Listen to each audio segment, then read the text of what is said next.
All right, ready for part 2 of the human proportions section. Now, I'm going to draw a couple of guidelines first. Now, a couple things to keep in mind.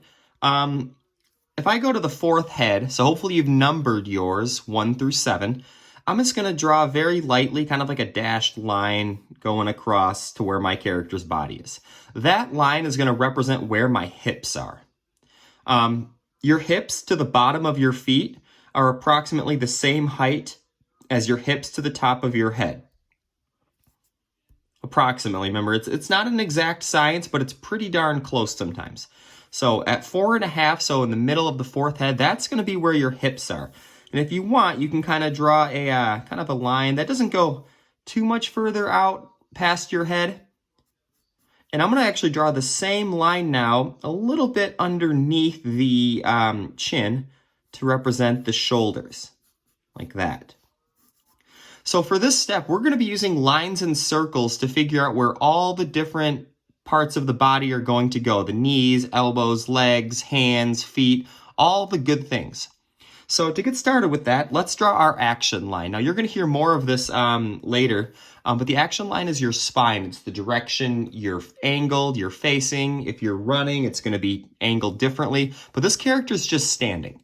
So from the bottom of the chin, I'm going to draw that. It's going to be where our neck is going to go. And remember, sketch really lightly. We're going to end up erasing most of these lines as we go. And then draw a vertical line down like that. That is your backbone right there. Okay? Now, the next step that I like to do is I like to use tiny circles to represent joints. So joints, we have our shoulders. So just draw 2 little circles on either side for your shoulders. And then draw 2 little circles on either side of your hips. Now, one of the things that I see kids make mistakes on is they make their hips or shoulders too wide. Like I'm talking like really wide. They're not that much further out than your head if you really think about it.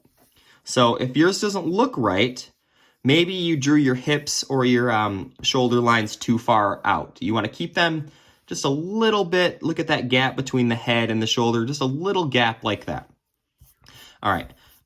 Next, before we do the arms and the legs, let's kind of fill in the torso area. Now, in this section here, we're going to come up with 3 distinct shapes for this. I'm going to draw kind of a rounded, I would say it's mostly a rectangle, kind of a rounded rectangle to represent the chest area. And remember, we're drawing just a standard person. You know, people come in all different shapes and sizes. This is just a couple of, key characteristics to help you design your character. We're going to then come in this section here and just kind of draw, I kind of like to draw the abdomen or the stomach, as you would say, as a circle. And you'll see why in a little bit. Just be really loose with this, be really light. And then the hips. Now, the hips, this is kind of a fun one. It's kind of like a rounded rectangle, but it's not as tall as this one. So it's kind of comes down like that a little bit. It's just going to help us kind of figure out where things are going to go. Okay, now, let's do the legs first. So your knees are going to fall approximately halfway between your hips and the ground. So I would suggest, about, right around the 6th head over here. If I kind of sketch out a line like that, you want to you can use your fingers as a little measuring tool. Just kind of make sure they're approximately the same distance away. And I'm just going to draw 2 circles directly down from our hips like that. And then connect them with a line like that. And then I'm going to come down here, and now when a character is facing forward, their feet are going to be facing forward. Now to show that right now, I'm just going to kind of draw this kind of like little half circle shape right now. I'm going to provide some resources for drawing feet and hands later, because let's be honest, they're really tricky. And then I'm going to draw a line from the knee down there to the foot shape. So pause if you need to. And if yours doesn't look absolutely correct, erase it. Like I actually might move my kneecaps up just a tiny bit on my character because I think the thighs are a little bit too long. There we go. I think that looks a little better. Now, what I want you to do right now might be kind of weird, but I want you to stand up and I want you to just put your hands to your side and I want you to notice how far down your fingertips actually go. your fingertips almost make it to your knee. I'm talking right here. People's hands and arms are longer than you realize. So your elbow typically comes down to right in the middle of your abdomen. So I'm going to draw a little circle down here, and I'm going to connect the two from my shoulder to my elbow. And then here's where our fingertips went. Now, our fingertips are not our wrist. So our wrist is actually going to be a little bit higher up.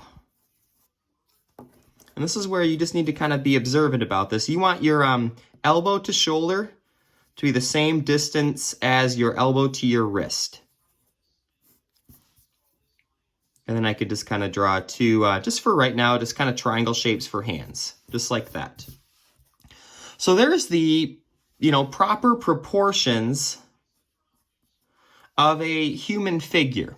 So that's part 2. So take your time on this. It can be challenging. I'm not gonna lie. This isn't the easiest stuff to do. So if you feel like you totally aren't happy with it and you want to try it again, start over from scratch. That's fine with me. But take your time, and when you get to this point right here, click on video number 3, and we'll give this character some muscle mass.